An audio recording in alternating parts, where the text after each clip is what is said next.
Very good evening to everybody and welcome to this next in our live stream session. This is Wednesday the 9th of June. This is our Piano Hour session and this is Christopher Daigen coming to you from our home in KwaZulu-Natal with another fun, I hope, informative and varied program of music.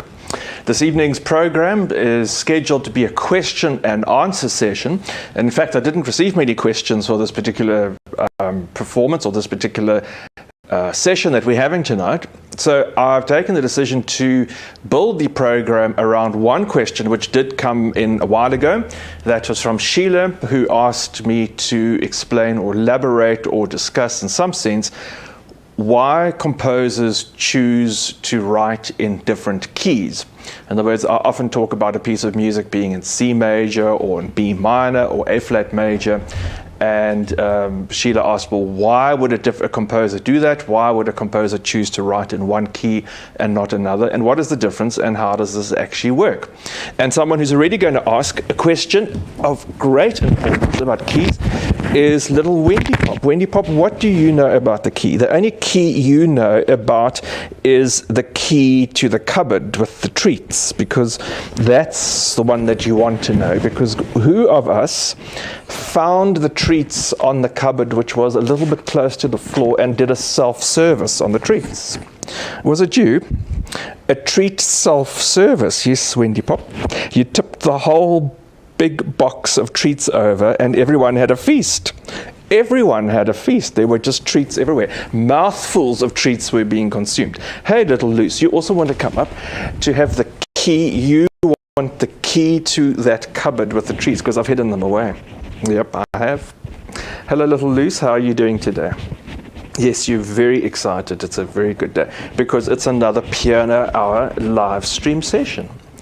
Aren't you pleased? Yes, you're coming through. Now, you're going to sit, you're going to make another visit just now, but you're going to sit very quietly there with little Wendy Pop. So this evening's session, I'm going to talk a little bit, because it's a very technical issue and it's very uncertain. Not quite sure actually how to explain that. There's no, and some of the answers behind this are actually very technical and very scientific, which I know nothing about, so I'm not going to elaborate. If I get it wrong and you do know more about this than I do, please don't hold it against me. Don't shoot me down for it. It's a very, very complex issue, but I'm going to give you my take on it.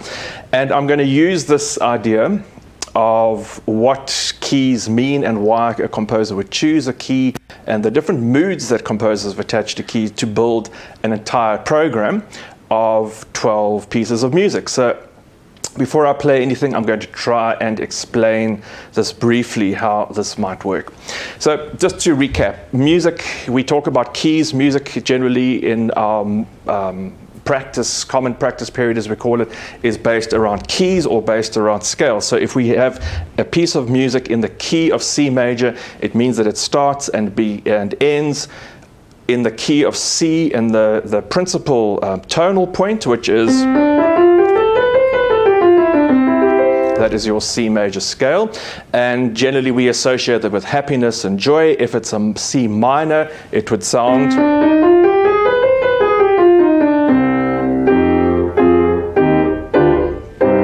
and minor keys we generally associate with sadness or despair or sorrow. So we can build those scales around any one of the possible notes. For instance, we can have C sharp major or C sharp minor, and etc. We can go through all 24 keys. I'm only going to play 12 pieces, so I'm not going to be able to play one in each key for you this evening. Now, as the scale and the tuning, and natural tuning in natural instruments, for instance, the voice in particular, and in string instruments where one is able to make fine adjustments, certain of these notes are maybe sharper or flatter depending on their place in the scale. For instance, the third might be sharp and the seventh also might be sharp because you have that leading on to the next note.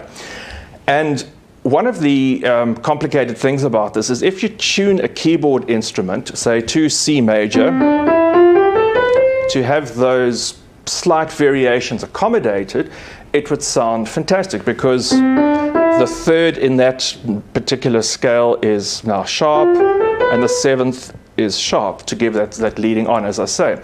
But when you play in a different key, and those notes which you are using are now no longer the third and seventh in a particular key, they might be the second and fourth, where you actually want them to be flat.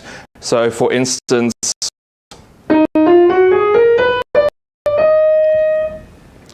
where you want the sharp notes to be sharp, they might not be flat, and they're not correlating, and what might sound fantastic in one key would now sound dreadfully out of tune in another. So this is what J.S. Bach was talking about when he composed his 48 preludes and fugues, or his Well-Tempered Clavier. He composed a set of 24, then decided it was such a great success he would compose another 24. He composed a prelude and fugue in each key. So C major, and then C minor, C sharp major, sharp minor. And so he went on, and he was demonstrating a system of tuning of temperament being the way the keyboard instrument is tuned, that would allow there were certain compromises made, and it would allow the performer or the composer to compose in every single possible key, and it would all sound pretty good. And there are various ways of tuning, there are various ways of adjusting these pitches to suit the system, and our equal temperament. Equal temperament is now what we have. It only really became apparently standardized in the beginning of the 20th century, in about 1930s, at the same time when orchestras and musicians generally around Europe and around the world were saying, when I go to an orchestra in this city, they would tune to a note of A, but in another city, the note of A might be at a slightly higher pitch. And so there was standardized that A is 440 hertz. Actually, most pianos now are tuned to 442. Some orchestras are actually playing up to 445. And the scale was standardized to be equal temperament. Instead of these sharps of pushing intervals up and down to suit one scale, the octave was divided into 12 equal notes. So in fact, each distance between is tuned now exactly the same. Some purists would say this is the worst thing that could ever happen to music. It's made it bland, it's made it generally unacceptable and unhappy, because now everything is equal and has got no color. But that is just the way it is. That is the modern system, and it is the way that we all work. So while composers might have found in composing in certain temperaments or in certain keys that one key might have had a different coloration, for instance, C minor might have had a different coloration than A minor as opposed to F major, which resulted from the way the instruments were tuned at the time, or the keyboard instruments. It also now means that they, for me, the way I see it, is that they put certain styles of music into that key, though the temperament and the way the instruments were tuned allowed them or encouraged them to compose in a certain style. And that is still why we have the sense, playing their same music, that a certain key is associated with certain moods. And this is what I'm going to demonstrate to you this evening, and play a piece in each of these 12 keys, not 24, but only 12 this evening. So the other thing which is very interesting about, and I've talked about this very often, is that composers, especially for the piano, which is where I'm really most interested, is that they will compose according to how the hands fall at the keys. So for instance, nowadays we often start beginner pianists with the C major scale, which is all the white notes on the keyboard. If Barry focuses on my hands, you will see that this is, I'm using only the white notes of the keyboard.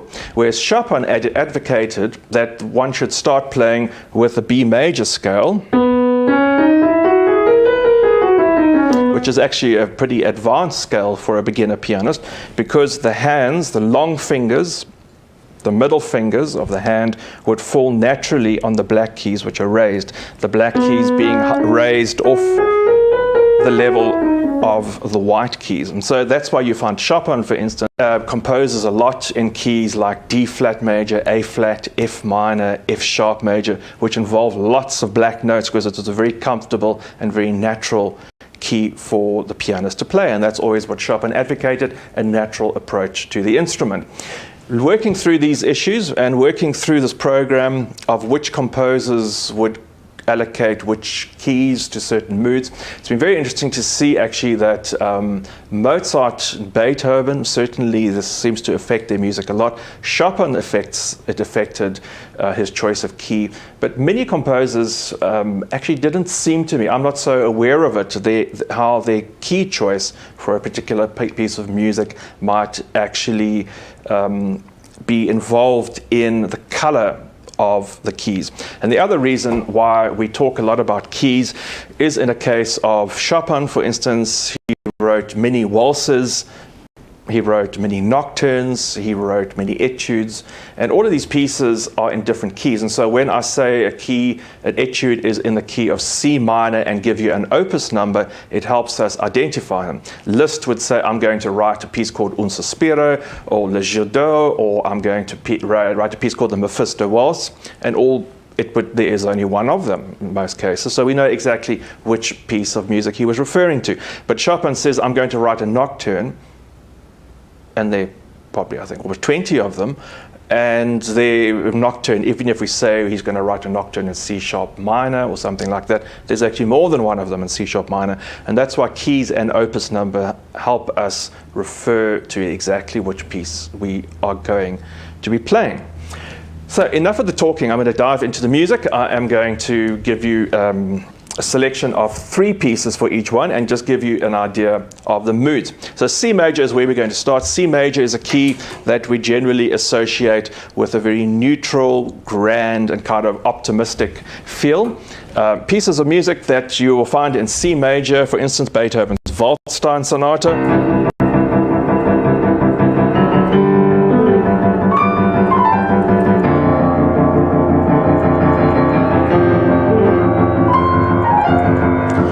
The Entertainer of Scott Joplin.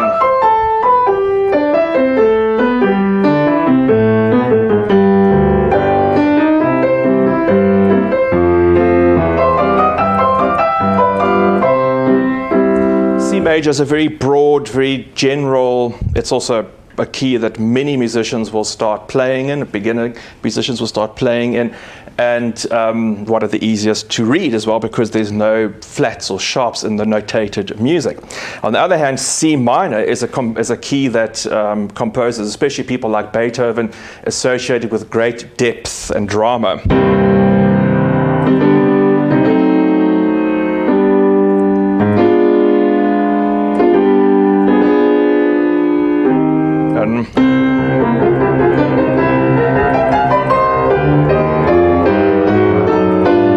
That, of course, from Beethoven's Pathetique Sonata, from Chopin's Prelude, Opus 28, number 20.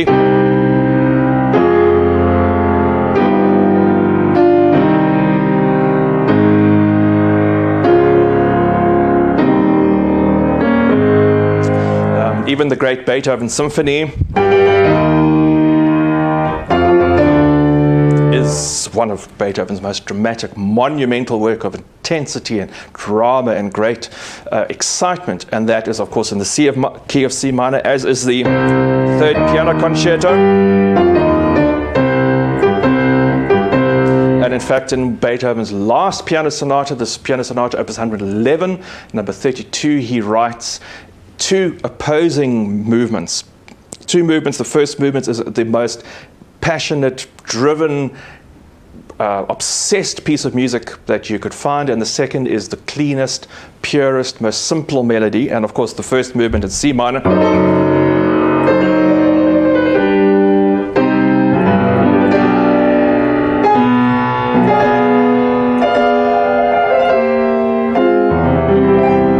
And the second movement of that sonata in C major, the absolute opposite.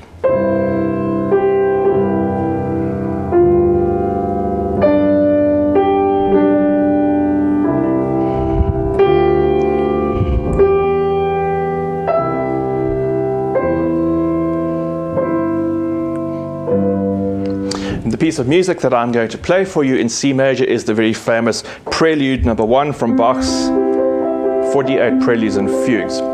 The three keys I'm going to play for you first off, then C sharp major, beautiful music that you'll find a lot of Chopin and Liszt writing, for instance, the Consolation.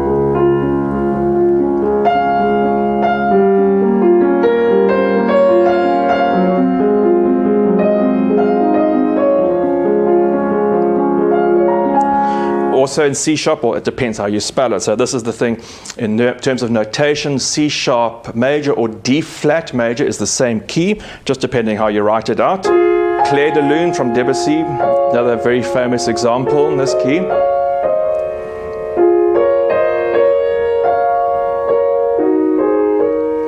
Liszt's Un Sospiro.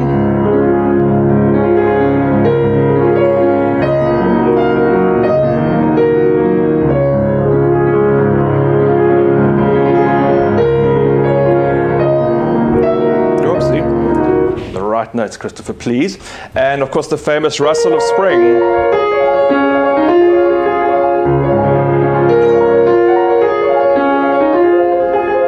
Very pianistic key because of all these black notes, the long fingers falling very naturally. C sharp minor, a key of certain drama and a certain intensity. Again, Chopin favoring this. The Fantasie Impromptu.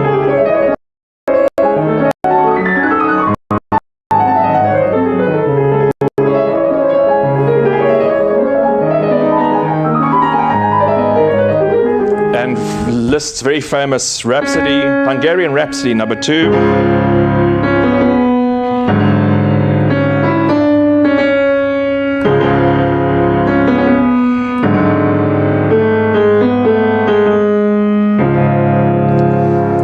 One of the most famous pieces of piano music ever written.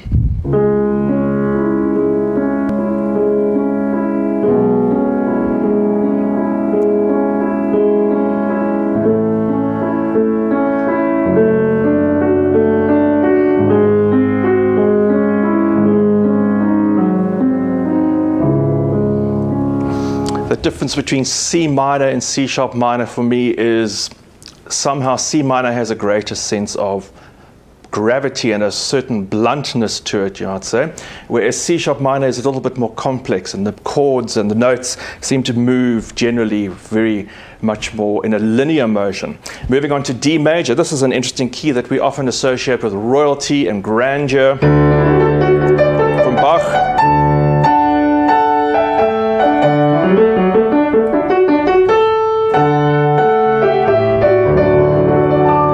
Major, very useful. Mozart writes 3 sonatas in D major.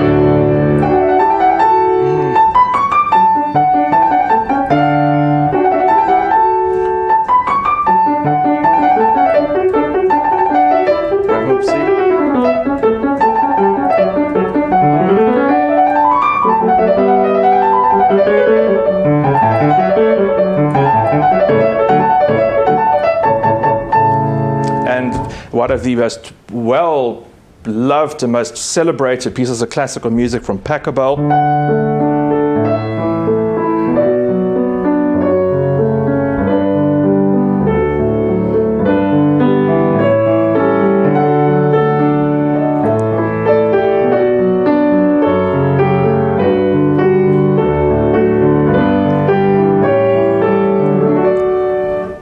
So when I can play the right notes. And by contrast to that, the key of D minor, very famous.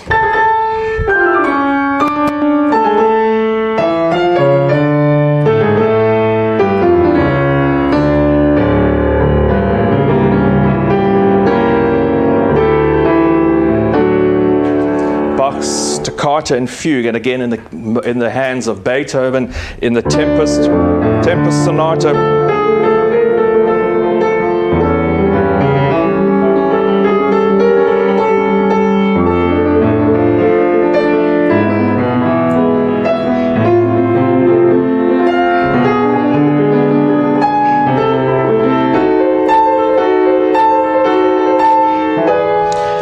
D minor great gravity and majesty, that majesty of D major and the royalty theme idea of D major transferring then into the minor. So that brings us, I'm going to play for you then the three pieces: C major, the Bach prelude in C major, for C minor, this C sharp minor, the sense of dark mystery, the celebrated Rachmaninoff prelude in C sharp minor, where this very mysterious tone at the beginning gives way to the great power of the theme as it returns in the end. And for D major, I am going to play for you a very charming, very delicate little march, the Prince of Denmark's March by Jeremiah Clarke.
Our first three pieces of music in this evening's session demonstrating there the nature of keys and how composers have associated particular moods with particular keys, apart from just the positive or the happy and the sad. C major, a beautiful neutralness, C sharp minor there in the hands of Rachmaninoff with this very mysterious sense of drama. And then in D major, a key that we often associate with royalty, with marches and triumphant splendor throughout.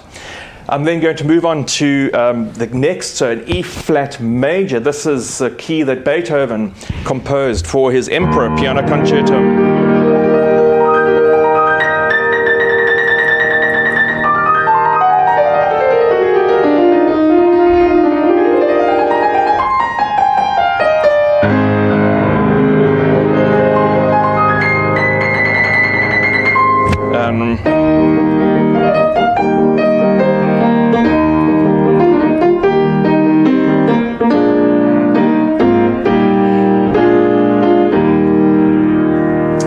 Also in E flat major, the beautiful impromptu.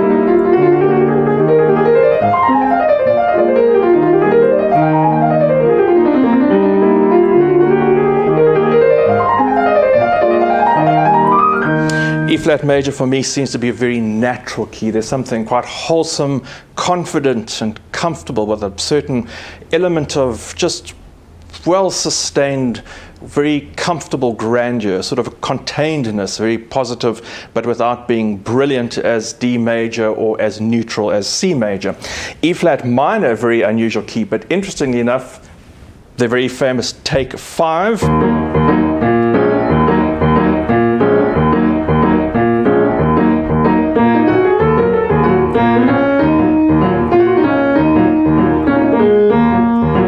Very rare key. I don't know many pieces in E flat minor. The Chopin Etude.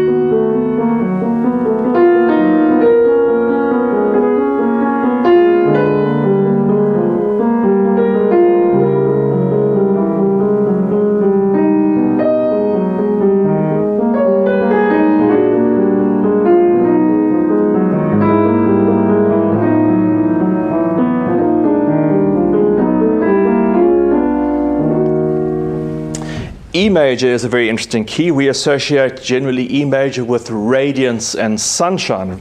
No more than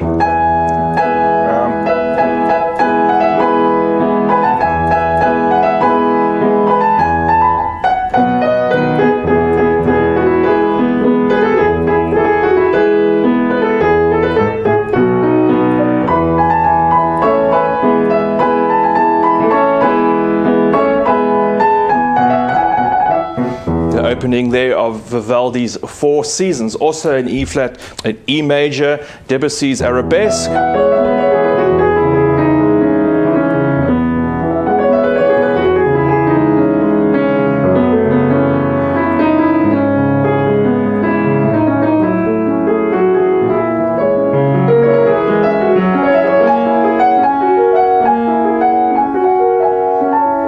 As well as Handel's The Harmonious Blacksmith, a piece of music that I like to play quite regularly.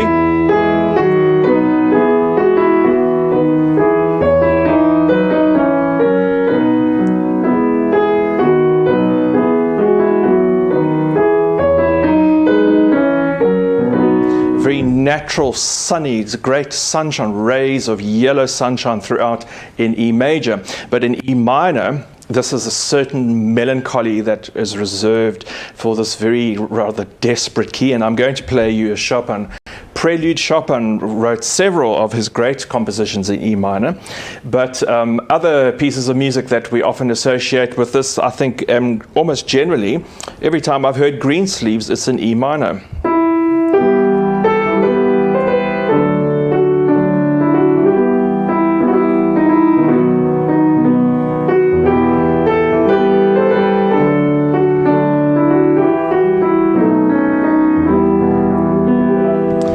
Certain wavering melancholy throughout the E minor keys.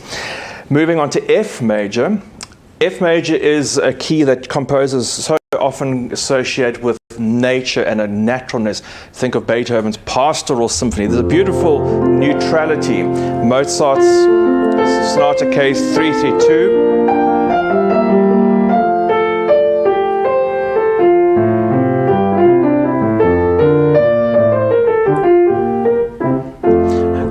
From Albéniz Granada.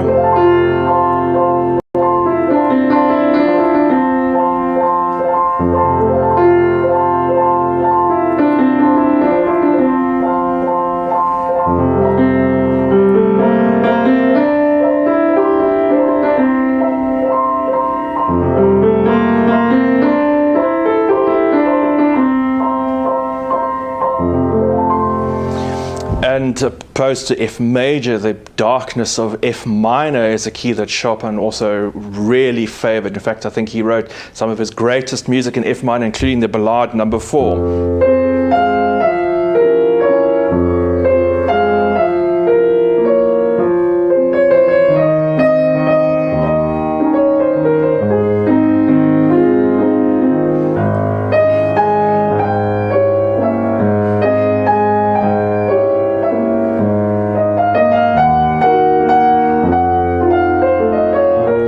Always in F minor, Chopin has a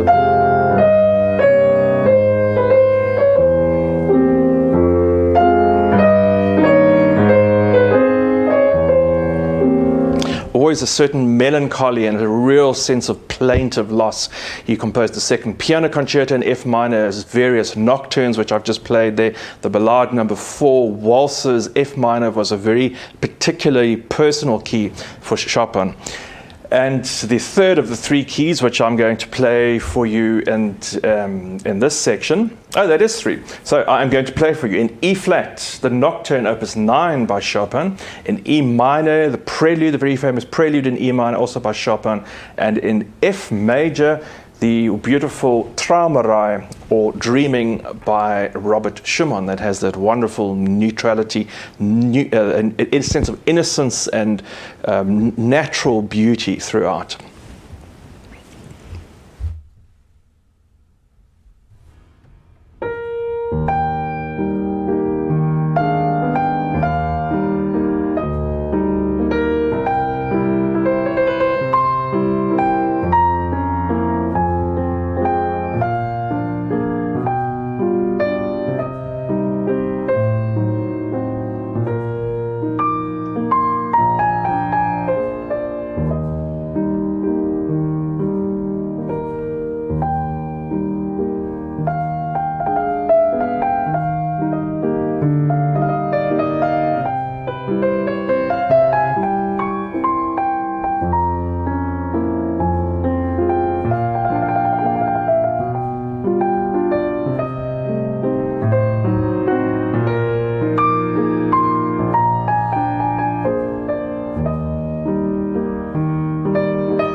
the beautiful Traumerei from the Scenes of Childhood, or Kinderszenen from Robert Schumann, and before that the Prelude in E minor from the 24 Preludes Opus 28 by Friedrich Chopin, one of his most recognizable compositions, that beautiful Prelude in E minor. And starting off that set of three, I played also by Friedrich Chopin, the Nocturne Opus 9.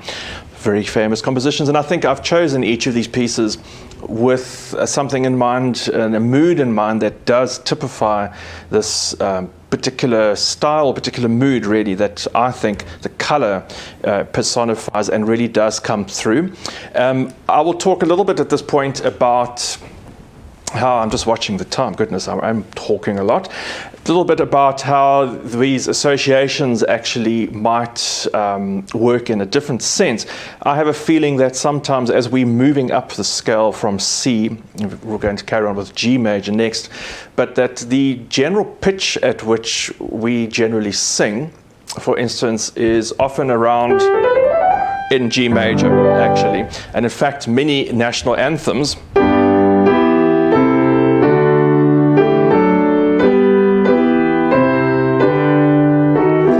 in G major, as a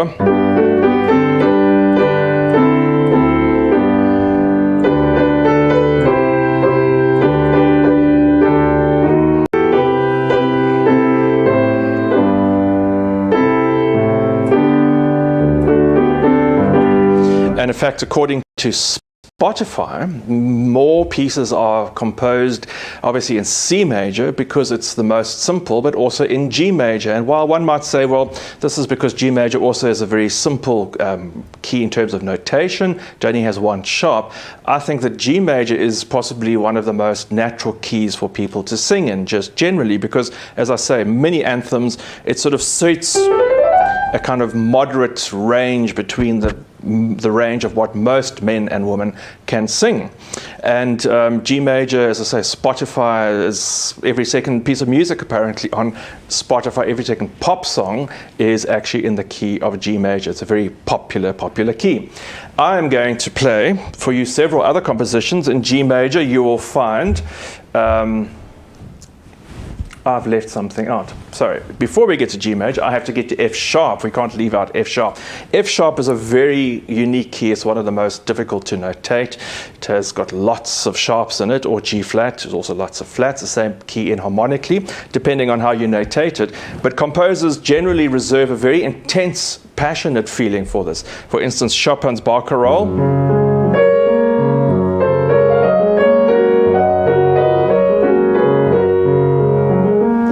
Schubert's Impromptu in G flat.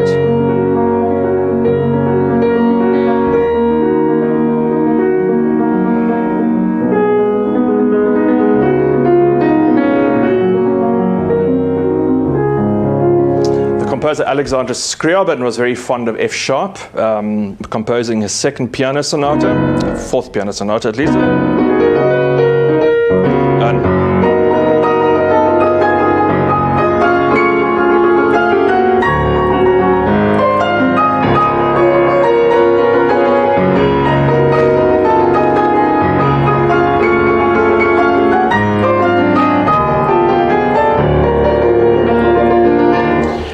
And the other pieces by Debussy, Poisson d'Or.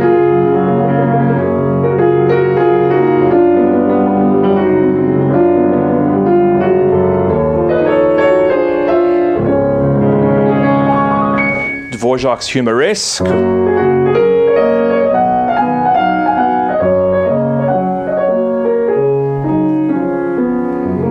Certainly all pieces which have a great richness, a sort of real, it's a sense, a key of passion and great love, kind of exalted in its sense, F sharp major. Whereas opposed to F sharp minor, Brahms' Hungarian Rhapsody, number 5.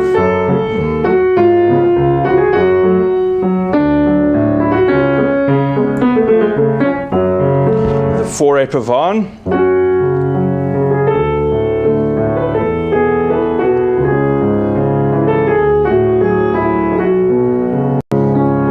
It's a key of great mystery. It's a very mysterious, another like E flat minor, a key that not many pieces are composed in. It's sort of an ethereal sense of kind of not fitting either here or there. Moving on then to G major, as I mentioned, the very famous Eine kleine Nachtmusik.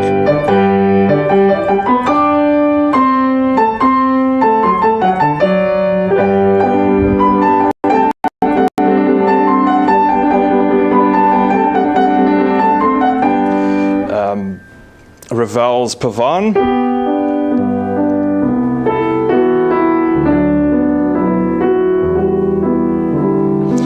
Bach's Goldberg Variations.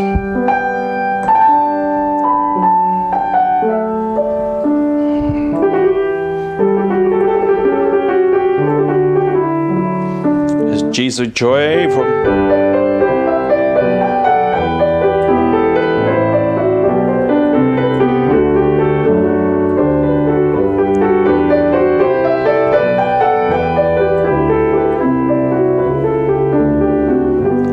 sort of light optimism, not quite as optimistic as E major, not quite as neutral as F, but a certain brightness in the music.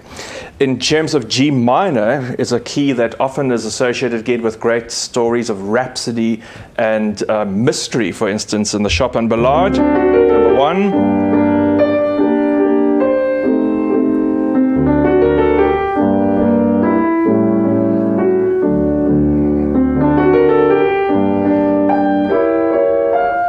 Mozart's Symphony number 40.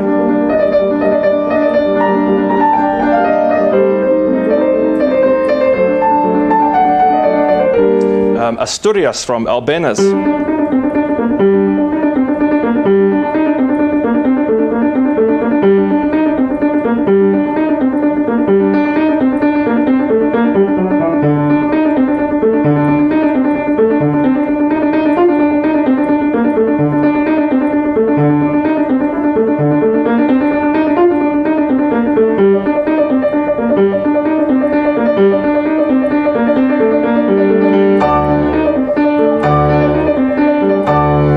As well as the Rachmaninoff Prelude.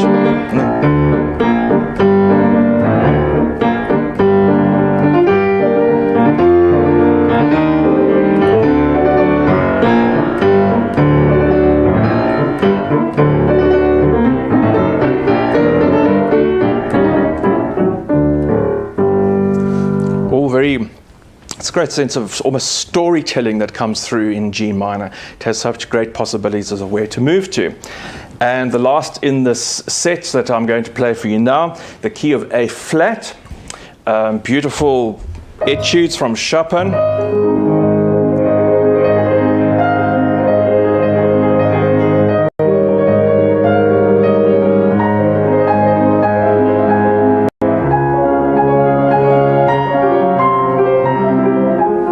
One of the most beautiful, I think, of Beethoven's sonatas, Opus 110.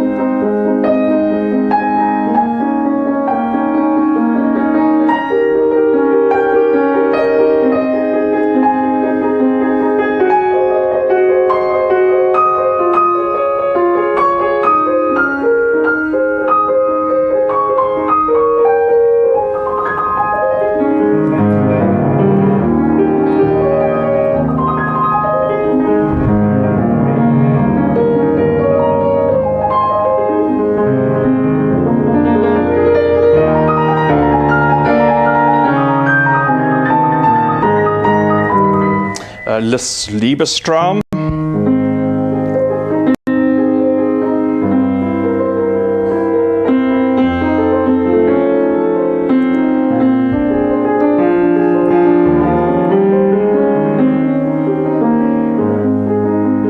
Chopin's Polonaise, Opus 53.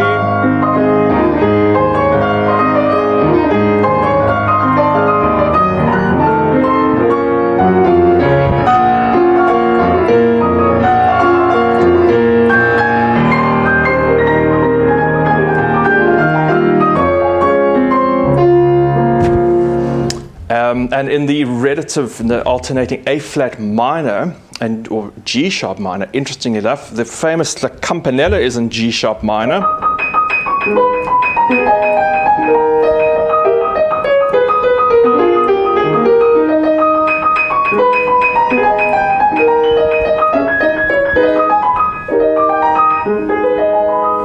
as well as the impromptu opus, or the first set of impromptus, number 4 from Schubert.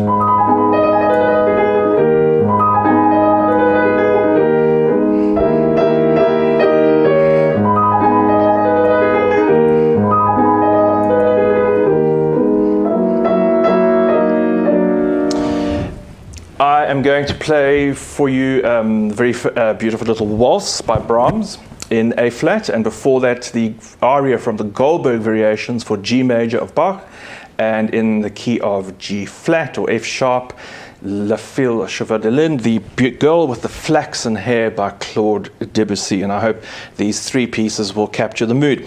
F sharp being this very intense, loving key, loving sound. G major being a little bit optimistic, a little bit neutral, but with a certain brightness to it. And A flat being, I think, very expressive. It's always a very expressive key. It's very lyrical. There's a tenderness and a heartfelt authenticity, which for me seems to come through in many of the composer's compositions in A flat.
That was the Brahms Waltz in A flat, very short little piece of music, but it certainly has that generous, expressive, quite optimistic, a kind of loving, open-hearted quality to it, which I think many pieces in A flat have.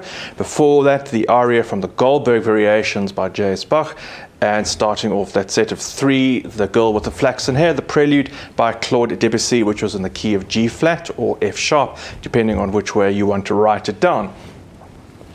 I've often wondered about that, actually, if there's a certain difference that the composer might hear, even though it's exactly the same notes, just the way it's written with sharps or flats. Always a bit of a puzzle as to what that really is behind that. So I'm going to end off with three, our last section in our exploration of keys. In A major, we have Mozart's Clarinet Concerto.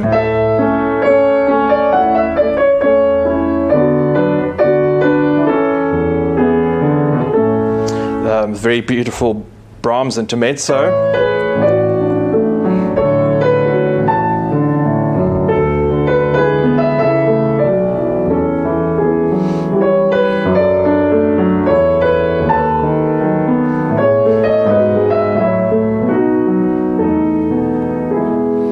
The great Polonaise in A major, opus 40 of Chopin.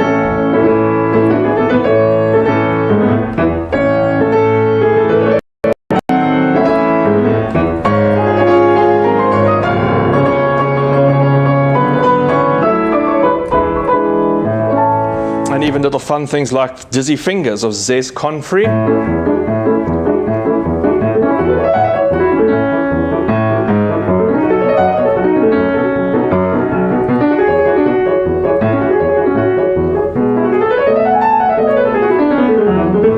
A major, a key of brightness and great joy, I think. In A minor, a certain reservation, a very pure, I think something about the purity and a sadness without melancholy, as you'll find, or of E minor, or the expressiveness of F minor, or the drama of C minor.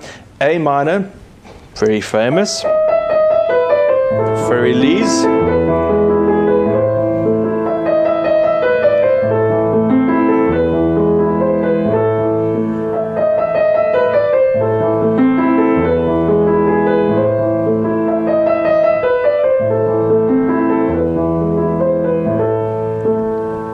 Beautiful Chopin Waltz, opus 34.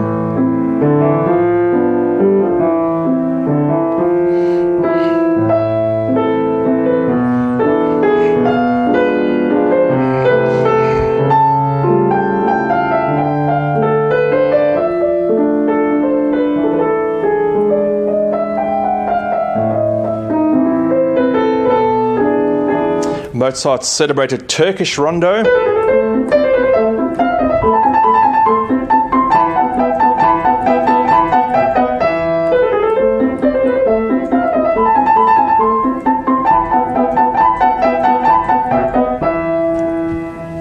And the piece of the Earl of Salisbury, the Pavane from William Byrd, I play often.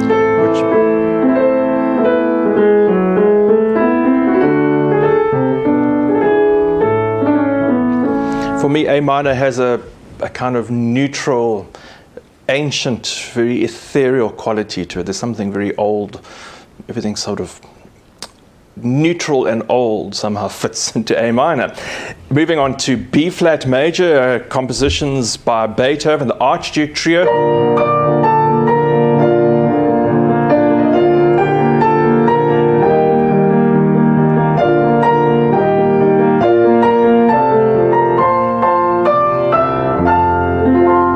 Mozart was particularly fond of B flat. He composed at least 3 piano concertos and piano sonatas in B flat.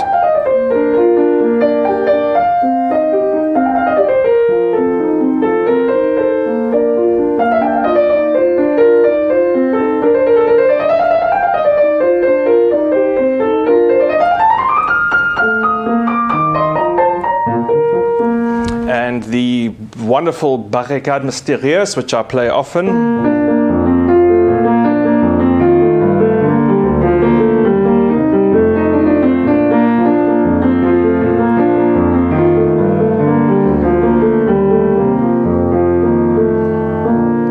B flat has a neutralness, a warmth somewhere between. It is literally somewhere between the neutralness of F major and the warmth and expressivity of A flat. In B flat minor, however, we get some very, very dark moods. Chopin's Funeral March.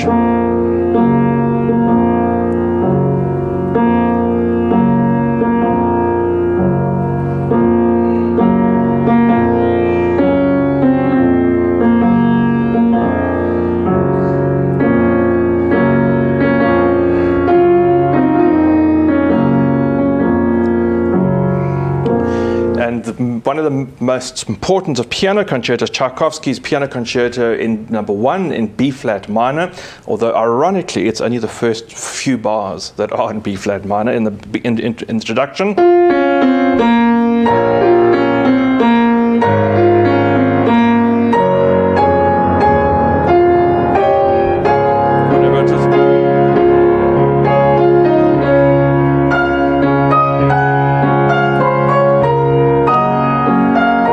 In the first 4 bars, it's already moved into a new key of D flat major, the relative major key.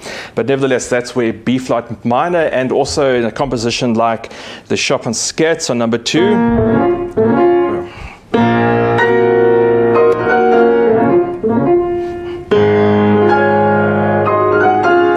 Or the wonderful The Lark, the song by Glinka.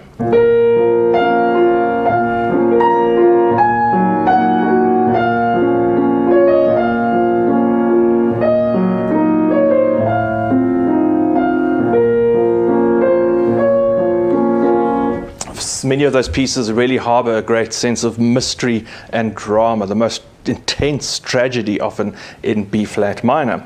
And then the last of our keys, we're moving into B major, a key of some joy and exuberance, a rich brightness. Chopin's Nocturne, opus 62.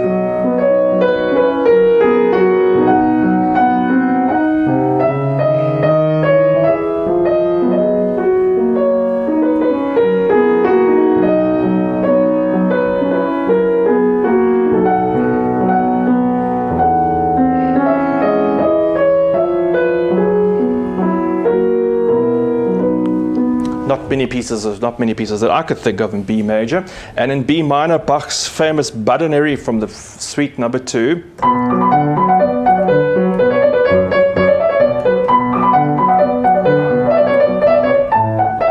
However much it goes. B minor, a favorite, Bach's great B minor Mass, obviously a key that was very inspirational for J.S. Bach. Someone else is being inspired by a little bit of barking there in the background.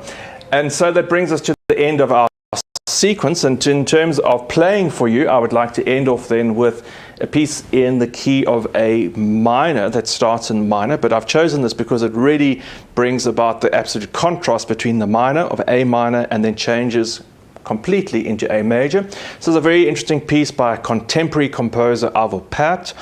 The variations on the Thanksgiving hymn for Aranushka, written after his daughter who had been ill regained her health, and he wrote this. And the first part of it, the sorrow and sadness and despair in a very desolate framework, is then contrasted in the second part of the piece, where that despair changes into the major and it's all hope, jubilation. Really a very magical piece of music that contrasts those two modes of A minor and A major. In the key of B flat, I'm going to play a little bit of Scott Joplin, his celebrated Pineapple Rag, a little bit of fun just to bring a close to the end of our program. And then in B minor, the Scarlatti Sonata K87.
The Scarlatti Sonata in B minor, K87, and before that I played the Pineapple Rag in B flat. I promise, for those of you who've got absolute or perfect pitch, it's an E flat at the end, but the piece starts in B flat, and starting off that section of 3 Arvo Päht's variations on the Thanksgiving song of Arenushka.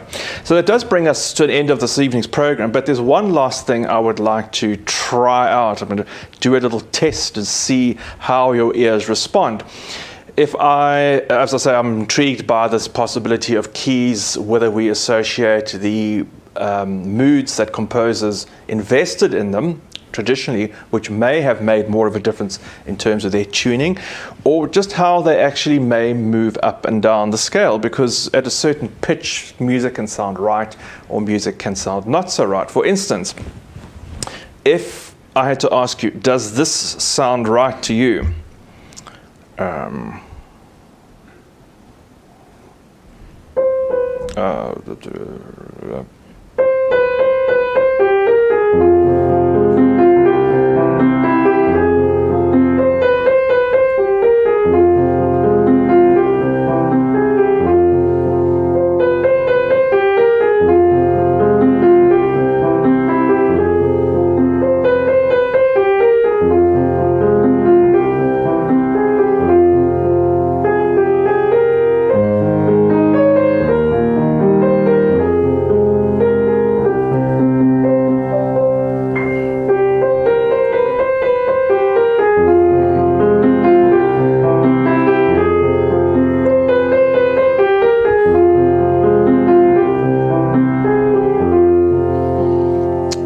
What about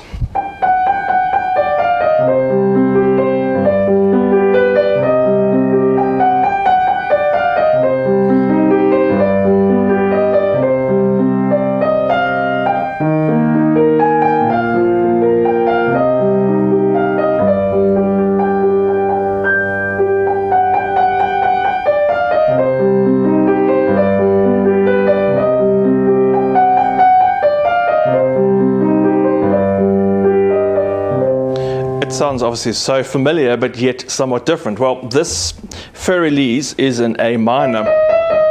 This is the original.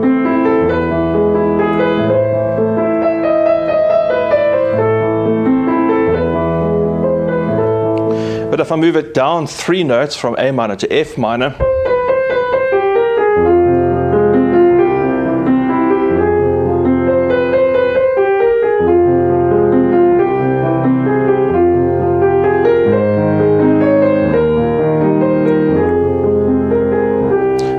up 3 notes to C minor.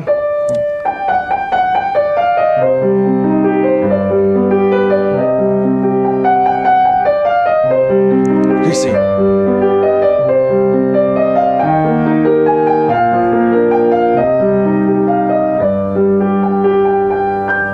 Just by moving it a few notes up or down, you can see how the character of the music has changed. And that for me is how I think what the most intriguing part, especially in terms of piano music, this relative pitch moving from C up. Obviously we'll eventually come back to C major, but then everything would be an octave up where it normally is. And I think composers have a sense of roughly what pitch they want to play the music at. Don't you agree, Lucy? Don't you think that is an excellent idea? Which pitch do you think? Which is your favorite key? Hello, Lucy. Here's little Lucy again, the long-haired dachshund. As I say, that does bring an end to our session. I hope you enjoyed something a little bit different. We have gone way over time, but there's been a lot of music and a lot of details to explain. I hope that makes sense in terms of how all the keys might fit together and how some of the characters might, in terms of the keys, are related very much to the music in which you hear the expressive and emotive qualities of the music and the keys at which they're in. Lucy, which is your favorite key? Any key, you don't mind, as long as it's not in the key of bark. Okay. The bark key. Which is your barking key? Any pitch. You've got a multi-pitch bark. Just open your mouth and bark. Yes, I'm sure that's absolutely correct. That does bring an end to tonight's session. Thank you, Barry, for the technical support. And also thanks, you would have seen at the beginning of our program, there was a new little insert, a new program starting, which I managed to put together, but that includes a beautiful artwork by my friend Heather Gourlay-Cunningham. Created a wonderful sketch for me a few years ago, and we've managed to, through the miracle of technology, to turn it into an animated version. Thank you, Heather, and I'll be using that regularly and be part of our set introductions for the next couple of weeks, I'm sure. Thank you for joining us tonight. I'm going to play out with a bit of an improvisation. I'll have to pick a key and see what mood I can find. Lucy and Frida are going to have a little squabble here, a little play on the floor in front of me. Look forward to seeing you on Saturday night.